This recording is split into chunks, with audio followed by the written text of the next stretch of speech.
So the farming systems that we've developed over the last 100 years in the sort of get big or get out mentality are remarkable in that they're, from an engineering standpoint and from like a science and technology standpoint, but I think we missed on how do we build a farming system that is a more holistic way of interacting with the land.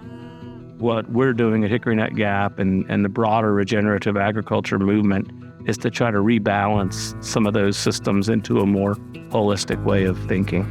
The Hickory Nut Gap Meats brand is working with around 90 partner producers. They're located in North Carolina, North Georgia, South Carolina, Kentucky, Tennessee, Virginia, and West Virginia right now. A lot of our guys are living in extremely rural areas, and they might have been doing incredible grass-fed beef management, but they didn't have a market like Asheville.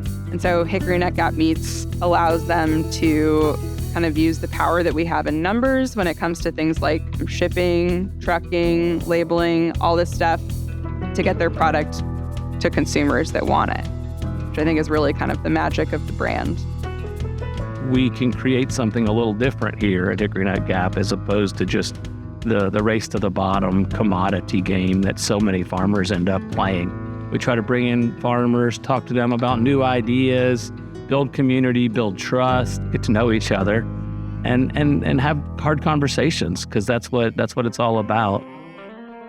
With regenerative, it's more about like base saturation, organic matter, those type of things. So what you're really trying to do is prove where we're storing carbon instead of all that carbon being released back in the atmosphere. It's staying in the ground because of the organic matter and that green cover that's bringing in carbon dioxide.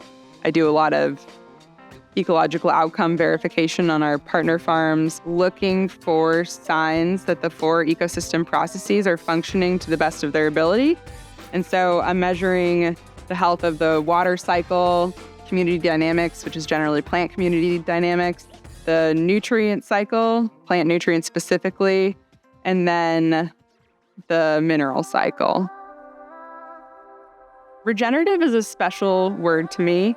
And I think like if we're gonna sum it up in one other word, it's like, it's hopeful. And so it's agriculture through the lens of hope that we can do things better and that we can be improving our communities, both natural and human, through agriculture rather than degrading them. It's not necessarily a set of new practices. These are things that a lot of these grass-fed beef producers in particular have been doing for years and years and years. Things like adaptively managed paddock grazing, really just like reading the landscape, putting an appropriate number of animals on it, giving the land adequate rest. We've sort of chosen regenerative as the term for those practices. It's a more hopeful term than sustainable. Like, I don't just want to be sustaining where we're at. I want to be building. We've seen the term regenerative become a buzzword in recent years, and we want that word to still mean something at Whole Foods Market.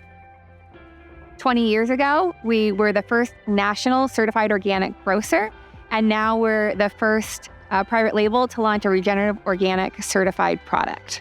When we launched this policy in 2021, did not know how it would go over with suppliers, but most of our suppliers that are actually integrating regenerative agriculture into their supply chains have actually thanked us for having this policy, because they know how hard they're working to advance regenerative agriculture, and they too want to maintain the integrity of the term. You let the grass grow up big, thick, and deep.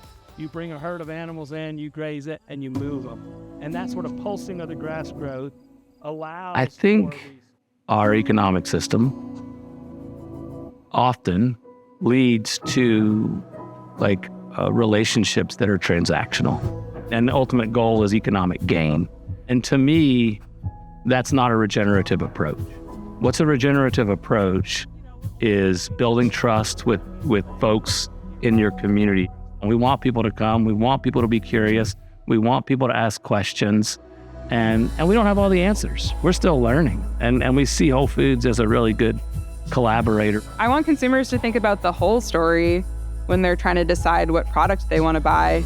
So not only the animal welfare side, but did this farm's practices protect water quality in that farm's community? Did this farm's practices increase the economic welfare of these rural communities? My grandfather instilled in me at a young age, he said, the most important thing that you'll ever do in life is leaving things better than you found it.